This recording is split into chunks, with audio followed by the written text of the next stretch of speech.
সারা জীবনের জন্য মানুষ চাই, দু একদিনের জন্য নয়। সারা জীবনের হলে আমি তাকে অনেক অনেক ভালোবাসবো। আমি একজন এতিম অসহায় একজন মানুষ। না, যৌতুকে বিয়ে করবে আমি তাকেই বিয়ে করবো। আমার নাম আনিকা, আমি খুলনা বাগেরহাট থেকে এসেছি। আনিকা খুলনা বাগেরহাট থেকে জি, এসেছেন। আনিকা, আপনার বয়স কত? 19 বছর। 19 বছর। 19 বছরের ইয়াং একটি মেয়ে। কি করছেন, কিসে পড়ছেন? পড়াশোনা করতাম, এসএসসি পাশ করছি 2022 সালে। তারপর পড়তে পারিনি, আমার বাবা মারা গেছে। বাবা মারা গিয়েছেন। বাবা কিভাবে মারা গিয়েছিলেন আনিকা? এমনি অসুস্থ ছিল, স্ট্রোক করে মারা গেছে। আচ্ছা, এখন পরিবারে কে কে আছেন? পরিবারের সৎ মা আছে, ছোট বোন আছে, নানু আছে। সৎ মা, ছোট বোন আর আপনি। আচ্ছা, আপনার সৎ মা কি অত্যাচার বা ডিস্টার্ব করে?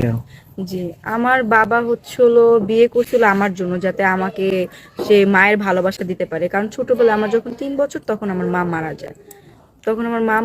যার কারণে আমার বাবা আমার সুখের জন্য সে আরেকটা বিয়ে করে। কিন্তু আমার সৎ মা আসলে আমাকে ভালো থাকতে দেয়নি। সে আমাকে ভালোবাসে না, আদর স্নেহ এগুলো কিছুই করতো না। তার ঘরে যে মেয়েটা হয়, তাকে সে নিজের মেয়ের মতো অনেক আদর করতো, কিন্তু আমাকে সে সবসময় তুচ্ছ করতো। আচ্ছা, বুঝতে পেরেছি। আপনার এরপর তো আপনি লেখাপড়া মোটামুটি কষ্ট করে চালিয়ে নিয়েছেন, সে তাই না? SSC pass. এসএসসি পাস করেছেন। আরেকটি প্রশ্ন আছে। আপনি দেখতে মাশাআল্লাহ অনেক চমৎকার। কারোর সাথে রিলেশনে আছেন? না, সিঙ্গেল আছেন। কেন রিলেশন করা হয় নাই? কারণ আমি তো হচ্ছিল সবসময় ঘরের কাজকর্ম করতাম। স্কুলে যে যাইতাম, আমার আম্মু আর কি অনেক করতো, পড়াশোনায় কখনো সায় দিত না, বলতো। তারপরও দৌড়াদৌড়ি করে তাড়াতাড়ি চলে আসতাম। আমি সবসময় মানে তাড়াহুড়োয় থাকতাম, কখন বাসায় যাব, বাসায় গিয়ে কাজ কাম শেষ করবো। তো এইগুলোর মধ্যে দিয়ে আমার আর ওইগুলোর চিন্তা ভাবনা চিন্তা না। আসতো। বুর্গা পরে স্কুলে যাওয়া আসা হতো নাকি নাকি এমনিতেই? জি, বুর্গা পরে স্কুলে যাওয়া আসা হতো? জি, আমি বোরকা আর হিজাব সব। হিজাব পরে, বুঝতে পেরেছি। আচ্ছা, আপনি আমাদের ক্যামেরার সামনে মূল কেন এসেছেন?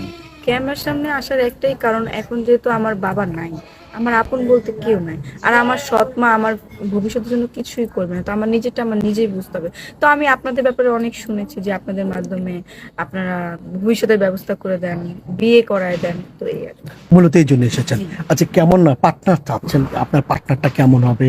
বয়সটা কেমন হবে? পার্টনার তো লাইফের জন্য খুব গুরুত্বপূর্ণ, তাই না? অনেক পার্টনার। গুরুত্বপূর্ণ।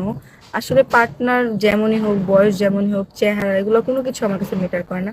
ম্যাটারটা হচ্ছিল সে ভালো একজন মনের মানুষ হতে হবে, সৎ হতে হবে, আমাকে যেহেতু দেখবে। আপনাকে বুঝবে। আর বয়সটা ইম্পর্টেন্ট না। না, বয়স যদি 35 40 হলেও ইম্পর্টেন্ট না। না, কোন ইম্পর্টেন্ট বুঝতে পারছি। আনিকা বাগেরহাটের মেয়ে।